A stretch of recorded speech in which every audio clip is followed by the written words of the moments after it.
ಆ ಸಚ್ಚಿದಾನಂದ ಅಭ್ಯಾಸದಲ್ಲಿ ಹೇಗಿರ್ಬೇಕು ಅಂತ. ಕನುಮ దగ్గర పోయి కదులాకే మనస, కనుమ దగ్గర పోయి కదులాకే మనస, కనుమ దాటిపోతే కలుగునే సేవా, కనుమ దగ్గర పోయి ಕದುಲಾಕೆ ಮನಸ. ಆ ಕಣ್ಮದ ಹತ್ರ, ಆ ಜಾಗಕ್ಕೆ ಹತ್ರ ಹೋಗಿ ಅಲ್ಲಿ ಕದಲ್ಬೇಡಪ್ಪ, ಅಲ್ಲಿ ಮನಸ್ಸಿಂದ ಹೋಗ್ಬೇಡ, ಅಲ್ಲಿ ಸ್ವಲ್ಪ ಸ್ಥಿರ ಮಾಡು, ಸ್ಥಿರ ಮಾಡು, ಸ್ಥಿರ ಮಾಡು. ಅದಕ್ಕೆ ಗುರುಗಳು ಯಾವಾಗೂ ಕೈ ಹಿಂಗೆ ಅಂತಾನೆ ಇರ್ತಾರೆ, ನಿಲ್ಲು ನಿಲ್ಲು ನಿಲ್ಲು, ಕಣ್ಣು ಆರಿಸ್ಬೇಡ, ಆ ರೆಪ್ಪೆ ಹೊಳಿಬೇಡ, ಹಂಗೆ ನಿಲ್ತ್ಕೋ ನಿಲ್ತ್ಕೋ ನಿಲ್ತ್ಕೋ. ಅಲ್ಲಿ ನಿಲ್ತ್ಕೊಂಡ್ರೆ ನಿನಗೆ ಜಾಗ ಸ್ಥಿರ ಆಗೋದು. ನಾವು ಕಣ್ಣು ಹೊಡಿತಾನೆ ಇರ್ತೀವಿ ನಿಮಿಷಕ್ಕೆ ಸಾರಿ, ಆ ಹೊಡೆದ್ರೆ ಆಗೋದಿಲ್ಲ.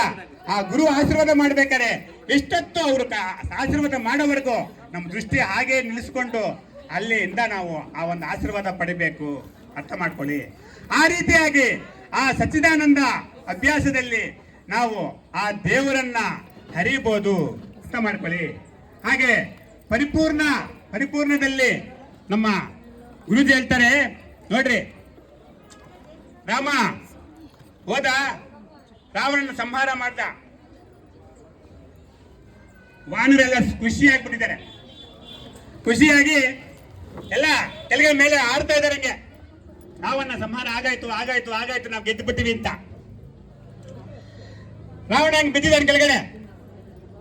ಇವರೆಲ್ಲ ಹಿಂತಿರುಗಿದ್ರು, ಇನ್ನು ಆಗಾಯ್ತು ನಮ್ಮ ಕೆಲಸ, ನಾವು ಅಯೋಧ್ಯಕ್ಕೆ ಹೋಗೋಣ ಅಂತ. ಯಾಕೆ ರಾಮಾಯಣ ಶ್ರೇಷ್ಠ ಅನ್ನೋದು ಒಂದೊಂದು ಪಾಯಿಂಟ್ ಅರ್ಥ ಮಾಡ್ಕೊಂಡ್ರೆ ನಮ್ಗೆ ಅರ್ಥ ಆಗತ್ತೆ.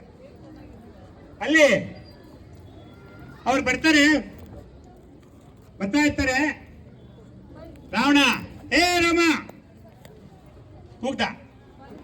ರಾಮ ನಿಂಗೆ ಹಿಂಗೆ ನೋಡ್ತಾ ಇದ್ದಾರೆ ಹಿಂದೆ, ಎಲ್ಲಿ ಹೋಗ್ಬಿಟ್ಟಿರಲ್ಲ ಮತ್ತೆ ರಾಮ ಅಂತಾನಲ್ಲ ಅಂತ. ಏ ಸಾಯಿಸಿರೋದೀನಿ, ಅವತ್ತೋ ಇದನ್ನು ಸಾಯಿಸಿದ್ದಾಗನೆ ನಾನು,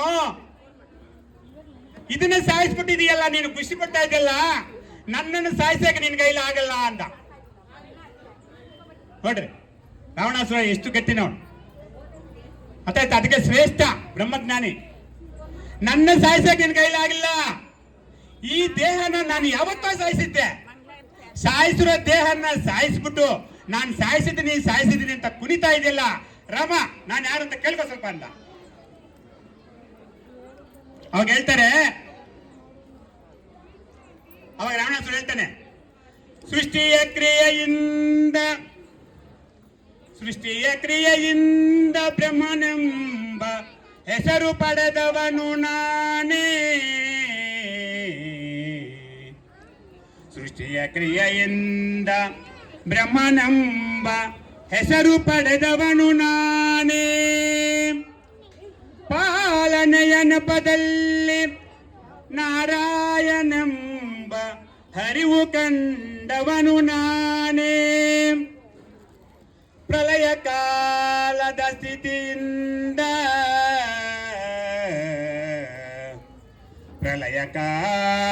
ಸ್ಥಿತಿಯಿಂದ ಶಿವನೆನಿಸಿದವನು ನಾನೇ,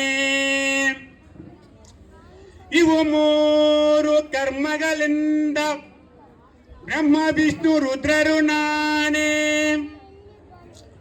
ರಾಮನಾದವನು ವಾಲ್ಮೀಕಿಯಾಗಿ ರಾಮಾಯಣವ ಬರೆದವನು ನಾನೇ,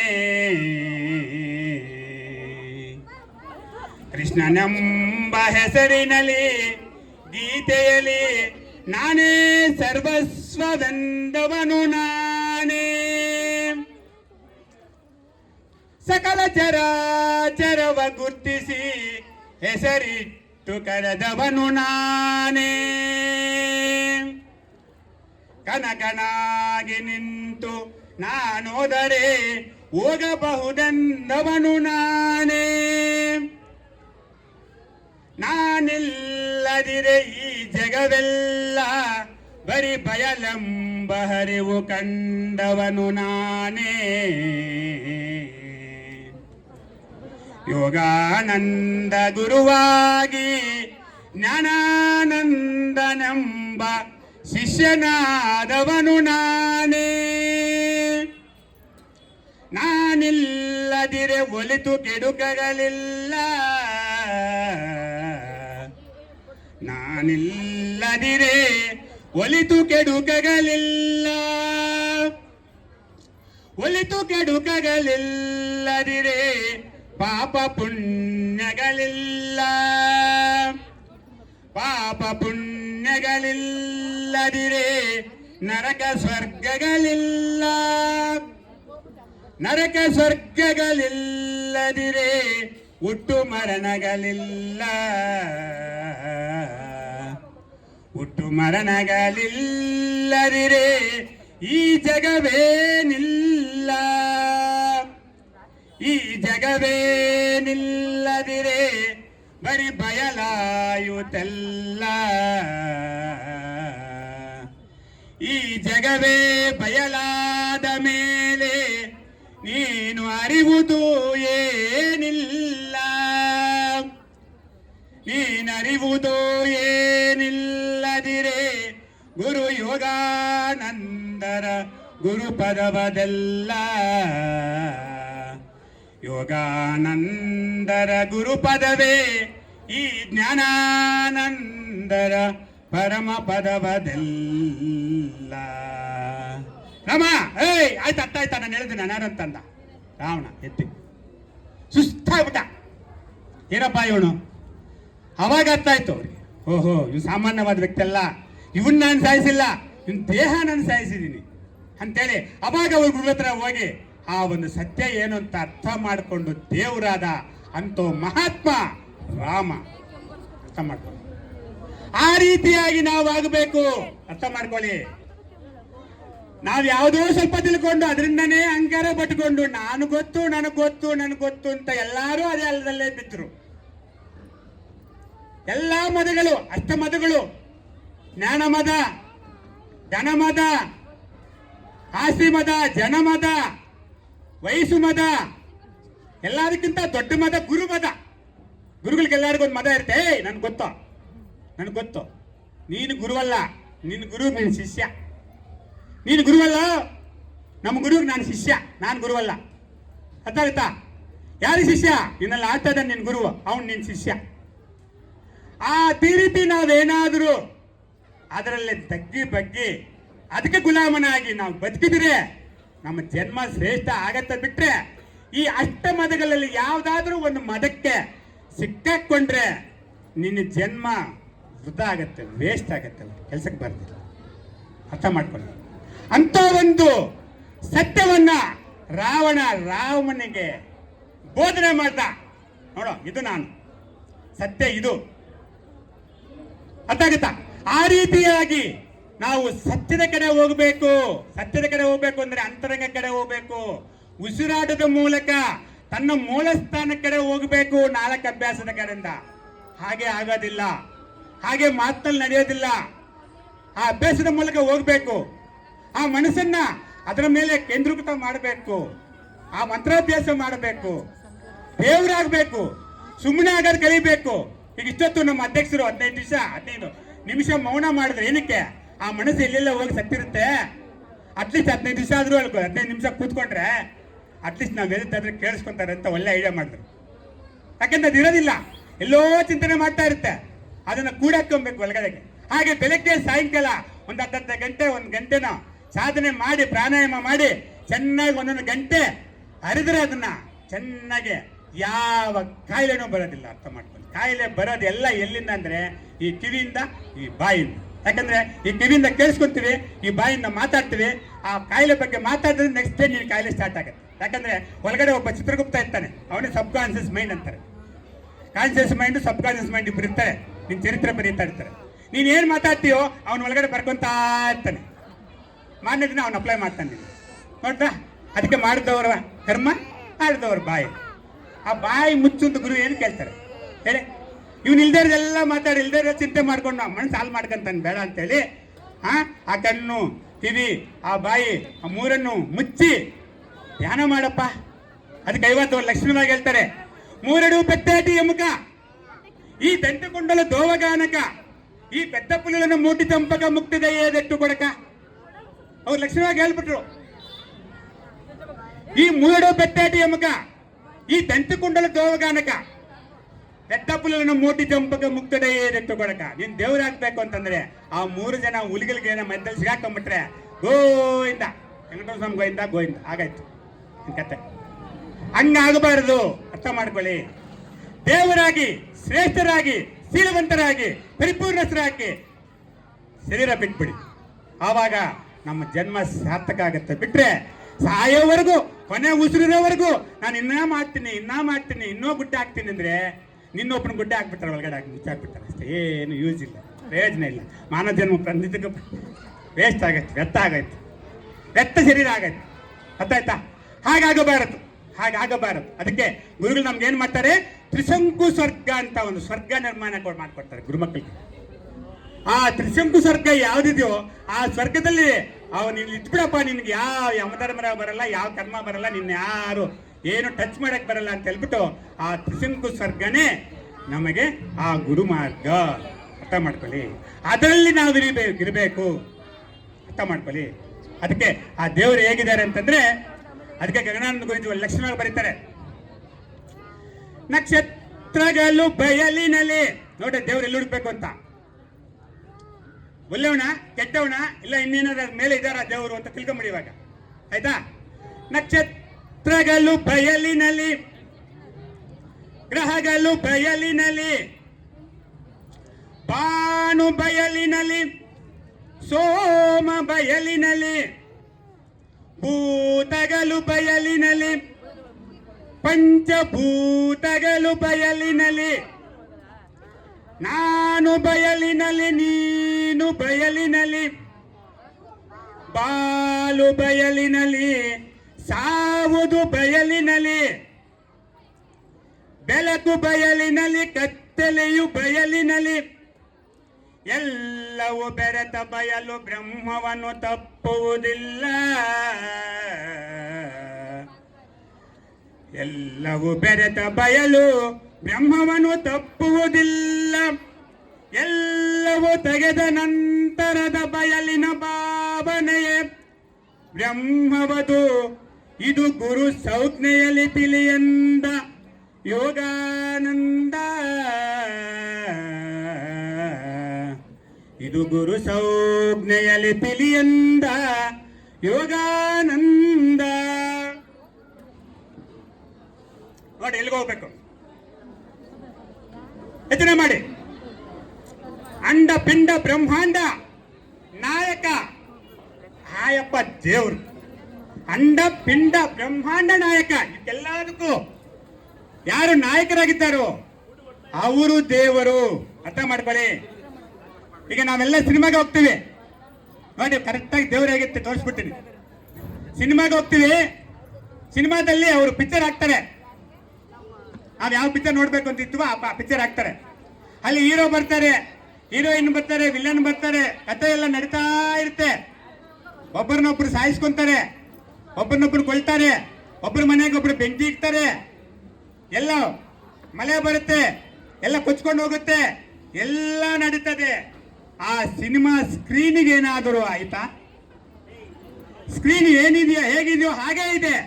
ಆ ಒಳಗಡೆ ಕಥೆ ಎಲ್ಲ ಆಗುತ್ತೆ, ಅಂತ್ಯ ಆಗೋಗತ್ತೆ. ಅರ್ಥ ಮಾಡ್ಕೊಳ್ಳಿ. ಈ ಕತೆ, ಈ ಚರಿತ್ರೆ ಏನ್ ನಡೀತು ಆ ಸಿನಿಮಾ ಒಳಗಡೆ, ಇದು ನಮ್ಮ ಜೀವನ. ಅರ್ಥ ಮಾಡ್ಕೊಳ್ಳಿ, ಇದು ನಮ್ಮ ಜೀವನ. ಆ ಸ್ಕ್ರೀನ್ ಏನಕ್ಕೂ ಜಗ್ಲಿಲ್ಲ, ಬೆಂಕಿ ಹಾಕಿದ್ರು ಸುಳ್ಳಿಲ್ಲ, ಶೂಟ್ ಮಾಡಿದ್ರು ತೂತಾಗಲಿಲ್ಲ, ಏನು ಮಾಡಿದ್ರು ಆ ಸ್ಕ್ರೀನ್ಗೆ ಏನೂ ಆಗಲಿಲ್ಲ. ಅರ್ಥ ಮಾಡ್ಕೊಳ್ಳಿ. ಅದು ದೇವರು, ಅದು ದೇವರು, ಅದು ದೇವರು. ಅರ್ಥ ಮಾಡ್ಕೊಳ್ಳಿ. ಯಾವುದು ಬೆಲ್ಲ ಅಂತ ನಾವು ತಗೊಂಡಿರ್ತೀವೋ ಆ ಬೆಲ್ಲದಲ್ಲಿ ಸಿಹಿಯಾಗಿರೋದು ದೇವರು. ಬೆಲ್ಲ ದೇವರಲ್ಲ. ಸಿಹಿ ಇದ್ರೆ ಮಾತ್ರ ಬೆಲ್ಲ ಆಯ್ತು, ಸಿಹಿ ಇಲ್ಲ ಅಂದ್ರೆ ಅದು ಬೆಲ್ಲ ಆಗಲ್ಲ. ಅದು ಸಾಕ ಕಡೆ ಮಣ್ಣು ಅಂತಾರೆ ನೋಡಿ. ಆ ಬೆಲ್ಲದೊಳಗಡೆ ಆ ಸಿಹಿಯಂತೆ ಇರೋದು ದೇವರು. ಅರ್ಥ ಮಾಡ್ಕೊಳ್ಳಿ. ನಮ್ಮೊಳಗಡೆ ಇದೆ. ಅದು ಹೇಗಿದೆ, ನೀನು ಏನೇ ಮಾಡಿದ್ರು ಅದು ಏನು ಮಾಡೋದಿಲ್ಲ. ನೀನ್ ತಿಂದ್ರು ತಿಂದೇ ಇದ್ರು, ಮಲಗಿದ್ರು ಮಲಗದೇ ಇದ್ರು, ನಿನ್ ಚರಿತ್ರೆ ನೀನ್ ಏನೇ ಮಾಡ್ಕೋ ಅದು ನಿನ್ನ ಸ್ಥಿರವಾಗೇ ನಿಲ್ಸ್ಕೊಂಡಿರುತ್ತೆ. ಅದಿಲ್ಲ ಅಂದ್ರೆ ನೀನ್ ನಡೆಯಕ್ಕಾಗಲ್ಲ, ಕೈ ಮೇಲೆ ಎತ್ತಕ್ಕಾಗಲ್ಲ, ನೋಡಕ್ಕಾಗಲ್ಲ, ಕೇಳಿಸ್ಕೊಡಕ್ಕಾಗಲ್ಲ, ಬೇರೆ ಏನೂ ಮಾಡಕ್ಕಾಗೋದಿಲ್ಲ. ಅರ್ಥ ಮಾಡ್ಕೊಳ್ಳಿ. ಅದು ಇರೋದ್ರಿಂದ ನೀನು ನಿಂತ್ಕೊಂಡಿದ್ದೀಯಾ? ಅರ್ಥ ಮಾಡ್ಕೊಳ್ಳಿ. ಅದಕ್ಕೆ ಕೋಲಿ ದೊಡ್ಡದ, ಕೋಲಿ ಮೊಟ್ಟೆ ದೊಡ್ಡದ ಅಂತ ಒಂದು ಪ್ರಶ್ನೆ ಬರುತ್ತೆ. ಕೋಲಿ ದೊಡ್ಡದ, ಕೋಲಿ ಮೊಟ್ಟೆ ದೊಡ್ಡದ? ಯಾವ್ದು ಮುಂದು? ಕೋಲಿ ಮುಂದ, ಕೋಲಿ ಮೊಟ್ಟೆ ಮುಂದ? ಯೋಚನೆ ಮಾಡಿ. ಯಾವುದು? ಮೊಟ್ಟೆ ಅನ್ನುವ ಕೋಲಿ ಅಂತಾನೆ, ಕೋಲಿ ಅನ್ನುವ ಮೊಟ್ಟೆ ಅಂತ. ಇದು ಎರಡಕ್ಕೆ ಯಾವ್ದು ಅವಕಾಶ ಕೊಟ್ಟಿದೆ? ಅದು ದೊಡ್ಡದು, ಅದು ದೇವರು. ಅರ್ಥ ಮಾಡ್ಕೊಳ್ಳಿ. ಹಾಗೆ ನಾವು ಏನು ಮಾಡಿದೀವಿ, ಏನು ಮಾಡ್ಕೊಂತಾ ಇದ್ದೀವಿ ನಮಗೆ ಎಚ್ಚರಿಕೆ ನಮಗೆ ಬೇಕು. ಎಚ್ಚರಿಕೆ, ಎಚ್ಚರಿಕೆ, ಎಚ್ಚರಿಕೆ. ಓ ಮನಸ್ಸ, ಆ ಮನಸ್ಸನ್ನ ಎಚ್ಚರಿಕೆಯಿಂದ ಇಟ್ಕೊಳ್ಳಿ. ದಾರಿ ತಪ್ಪಬೇಡಿ. ದಾರಿ ತಪ್ಪಿದ್ರೆ ನಮ್ಮ ಜನ್ಮ ವ್ಯರ್ಥ ಆಗತ್ತೆ. ಆ ಗುರುಮಾರ್ಗವನ್ನ ಮರೆಯದೆ ಗುರುಗಳಿಗೆ ಯಾರ್ಯಾರು ಏನೇನು ಅಭ್ಯಾಸ ಕೊಟ್ಟಿದ್ದಾರೋ ಆ ಅಭ್ಯಾಸ ಮಾಡಿಕೊಂಡು ನಾವು ಸತ್ಯದ ಕಡೆ ಹೋಗ್ಬೇಕಂತ ಹೇಳ್ತಾ ನಾವು ಆ ಅಭ್ಯಾಸವನ್ನು ಮಾಡಿಕೊಂಡು ಸತ್ಯವನ್ನು ತಿಳ್ಕೊಂಡು ನಮ್ಮ ಜನ್ಮವನ್ನ ನಾವು ಸಾರ್ಥಕ ಮಾಡ್ಕೊಂಡು ಹೋಗ್ಬೇಕಂತ ಹೇಳ್ತಾ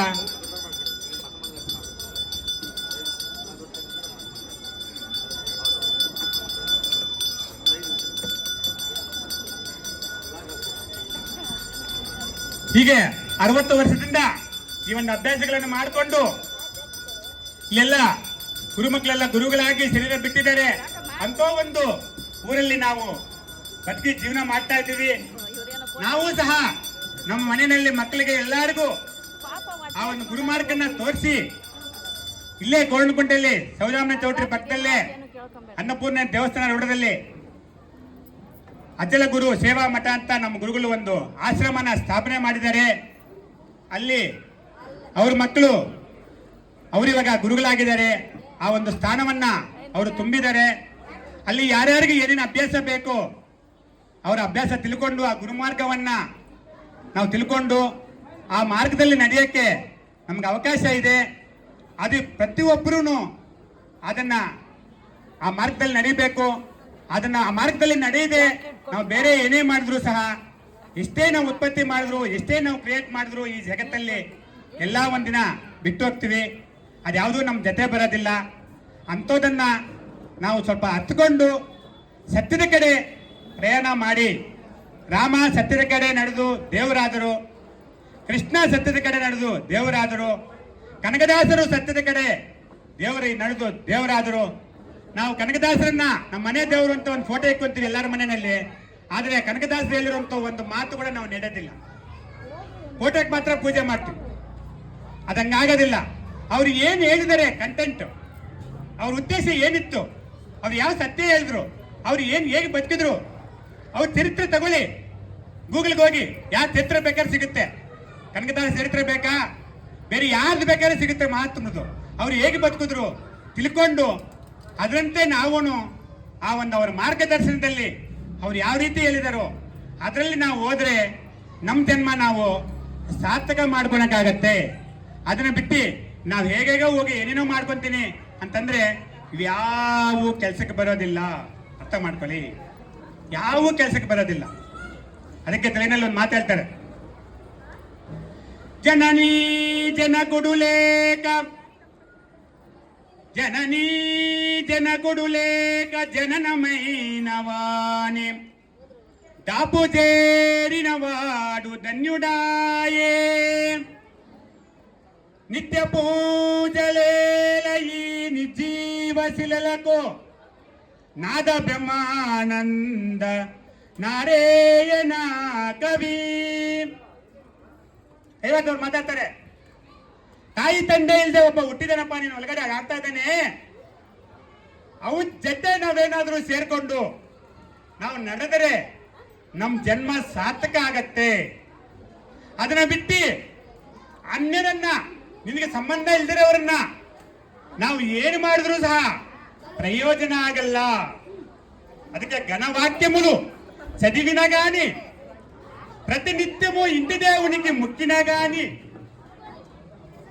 ప్రతిదినము ఇంటి దేవునికి ముక్కినా గాని, వేద శాస్త్రములు చదివిన గాని, కఠిన కఠోర యజ్ఞయాగాదులు చేసిన గాని చేసిన కర్మము విడువదరా నాయన మహానుభావ. ನೀನು ಅವೆಲ್ಲ ಏನು ಮಾಡಿದ್ರು ಸಹ ನೀನು ಮಾಡಿರೋ ಕರ್ಮ ಮಾತ್ರ ನಿನ್ನ ಬಿಡೋದಿಲ್ಲ. ಆ ಕರ್ಮ ಬಿಡಬೇಕು ಅಂದ್ರೆ, ಬಿಡಿಸಬೇಕು ಅಂದ್ರೆ ಗುರು ಒಬ್ಬನೇ ಒಬ್ಬನು. ಅದಕ್ಕೆ ಗುರು ಕರುಣೆಯಾದರೆ ಶವವು ಉಸಿರಾಡುವುದಯ್ಯ. ಗುರು ಕರುಣೆಯಾದರೆ ಶಿವಗಿರಿ ಕೆರೆಗೆ ಮನೆ ಮುಂದೆ ನಿಲ್ಲುವುದಯ್ಯ. ಗುರು ಕರುಣೆಯಾದರೆ ತುಂಡು ಮುಳುಗುವುದಯ್ಯ, ಗುಂಡು ತೇಲುವುದಯ್ಯ.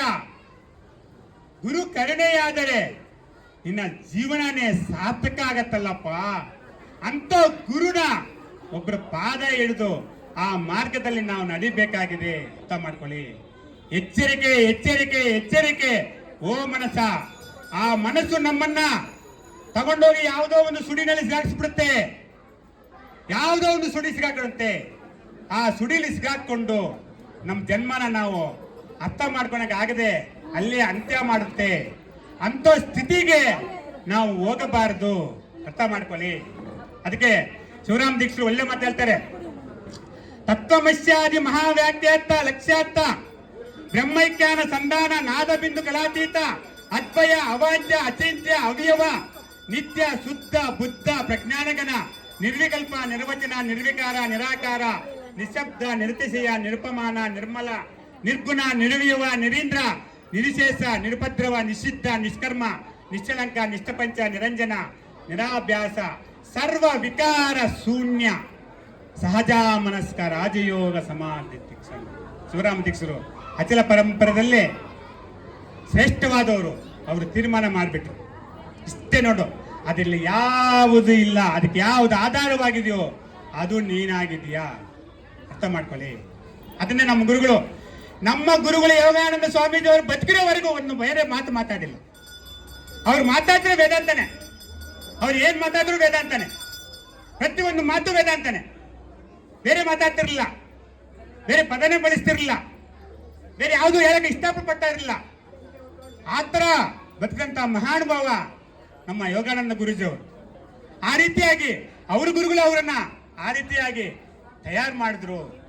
ಆ ರೀತಿಯಾಗಿ ನಾವಿರೋದ್ರಿಂದ ಆ ಸತ್ಯವನ್ನ ಪ್ರತಿಯೊಬ್ಬರು ಅವರವರ ಗುರುಗಳ ಹತ್ರ ನಾವು ಆ ಒಂದು ಅಭ್ಯಾಸವನ್ನು ತಿಳ್ಕೊಂಡು ಆ ಮಾರ್ಗದರ್ಶನವನ್ನ ನಾವು ಪ್ರತಿನಿತ್ಯ ಅಭ್ಯಾಸ ಮಾಡಿ ಎಲ್ಲರೂ ಅವರವರ ಜನ್ಮವನ್ನ ಸಾರ್ಥಕ ಮಾಡ್ಕೊಬೇಕು ಅಂತ ಹೇಳ್ಕೊಂತ ಇಷ್ಟೊತ್ತು ಏನೋ ನಿಮಗೆ ನೋವು ಆಗಿರ್ಬೋದು. ನಾನೇನೋ ಬೇರೆ ರೀತಿ ಮಾತಾಡಿದ್ರೆ, ಯಾಕಂದ್ರೆ ಸತ್ಯ ಕಠಿಣವಾಗೇ ಇರುತ್ತೆ.